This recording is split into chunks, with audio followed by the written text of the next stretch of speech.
In this video, we're going to learn about a popular topic in development known as type erasure, particularly in Swift and iOS. Before we jump into things, hit that like button down below. Let me know in the comments if you've used type erasure, if you know what it is. Without further ado, let's jump in. So what I'm going to do is create a brand new project here, and we're going to use an actual example to kind of learn what the heck type erasure is. So let me start by creating a new project, not a new file. Let's try that one more time. We'll open up Xcode and select new project. We'll stick with the app template. And let me call this Erasure Fun because we're gonna have tons of fun. Make sure your interface is storyboard. I'm gonna use a UI view controller as the example, but this applies to Swift UI as well. Save the project wherever you'd like. I'll toss it onto my desktop. And first things first, we'll expand our Xcode window here, jump into our view controller, and let me just set the background of this view controller to something we can actually see. So we'll do system red and give this a build and run in a simulator. I've got the 14 Pro selected at the top. So while this guy's building here, what are we going to be building for this example? So I'm going to create two frameworks. One is going to be called Present Kit, and the other one is going to be called Some UI Kit, right? So two custom frameworks that we are going to create, and let's do that right now. So what we'll do is we will do File, and at the top here we'll do New, and what I want is a new target. Once this box pops up, let's look for framework. We'll select this, and then we'll call this Presenter Kit. You can leave everything as default here. Hit continue, it'll create it, and then let's do that one more time, and I will explain what on earth we are going to be building and why we're doing this. But first, file a new target, new framework, and I'm gonna call this, let's call this Custom UI. Let's just call it Custom UI, not to confuse it with Apple's UI Kit. Alrighty, so cool. So what is type erasure? So type erasure is a concept where you can decouple concrete types with various techniques to erase the underlying concrete type principles and kind of aspects. It's kind of a fuzzy definition, so it's easier to understand it by seeing it. So let's see it in action. So I'm going to open up our custom UI framework here on the left, as well as our present kit. Inside of our custom UI, what I'll do is we're going to create a Cocoa Touch class. We're going to inherit from UI view controller, and I'm going to call this second view controller. Nothing crazy going on. We're just creating a good old second view controller.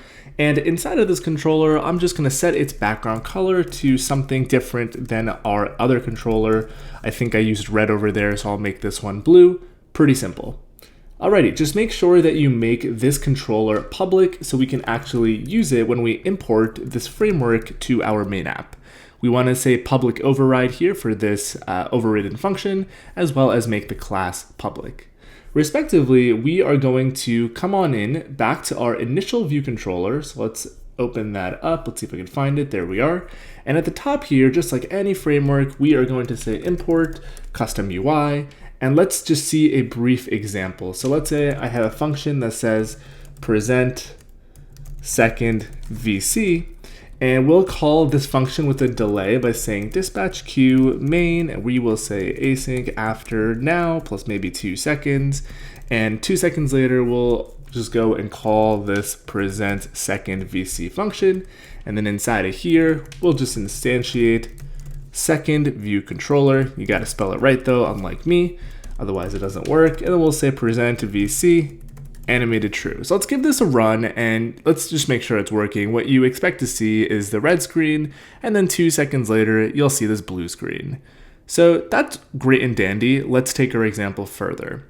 So let's open up our presenter kit, and inside of our presenter kit, similar to what we did in custom UI, we want to create a new file. It's going to be a Swift file, and make sure the target membership is presenter kit, and I will just call this presenter like so. Now, what are we going to add in here? We're going to create a public class called presenter. It'll have an initializer. Make sure it is indeed public, otherwise you won't be able to access this outside of this framework. And we'll also have a function that says public func present, and we'll say my VC is a UI view controller. You do need to change the import up here to be UI kit. And the other thing we are going to say is present my VC from VC. So let's call this from present VC UI view controller. So what is the function going to actually do? We'll say present VC, present my VC animated true. So nothing too crazy going on in here. Bear with me, and this will all make sense in a second, I promise. Let's go back to our view controller, and we are going to also import our presenter kit. And once we've got this imported, we'll instantiate this. So we'll say our presenter is a presenter, and instead of actually calling this here, in our delay function, I am going to say self.presenter present. Let's create that second view controller. We'll just create it inline here, second view controller. Come on, autocomplete, there you go. And we're gonna present it from self. Let's go ahead and give that a build-in run one more time, and we expect to see the exact same functionality, assuming I didn't botch something. So red screen, 2 seconds later, blue screen. Awesome.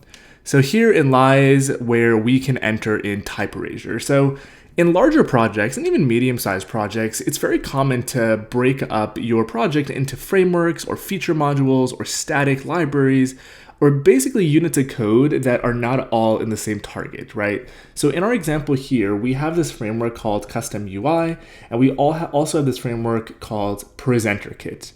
You can imagine in another app, right, a larger app, let's say like YouTube, there might be a framework for the main subscription feed, and there might be a framework for search, and there might be a framework for someone's channel.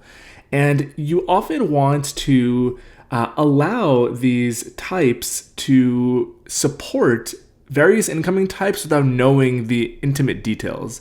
Now, what on earth does that mean? So in this case, our presenter can present any type of UI view controller. If we jump into our presenter.swift file, we're saying, hey, present UI view controller from our presenter VC. Okay, that makes sense. What if every time we wanted to present something, what we want to do is say, hey, my VC, let's say we want to call a function on it. Let's say every single function, for whatever reason, in our hypothetical app here has a method on it called start. Let's do begin color change. Let's say all of our controllers have this. Let's go back to our second view controller and let's add this function on here, right? So if I say public func, and we'll add this function, and what will happen in here is we will set the background color to system yellow. Well, if you try to build now, you're gonna see, for obvious reasons, there's an error here.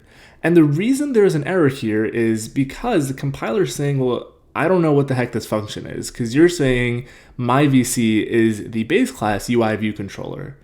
So you might be inclined to say, well, okay, this is a simple problem. Let me just make this second view controller. That should surely work, right? So if we try to compile, it still doesn't work. And it doesn't work because this framework in presenter kit does not know about our custom UI, right? The other framework. So your next inclination might be, well, hey, let me import custom UI and let's see if that works. Okay, well, it does work. But herein lies the problem. We have now, well, there's actually two problems. Herein lies the problem number one is that we have now tightly coupled our custom UI to this presenter. Our custom UI needs to know that there's a second view controller. This function is specifically designed for second view controller. And actually, this is being implicitly imported, which basically means that presenter kit is not using custom UI as a target dependency. But I digress from that thought train.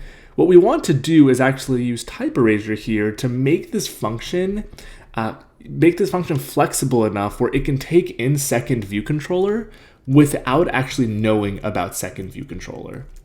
And here's one of many techniques that we can use to do that. So the first thing we want to do is we want to create a protocol that has this function.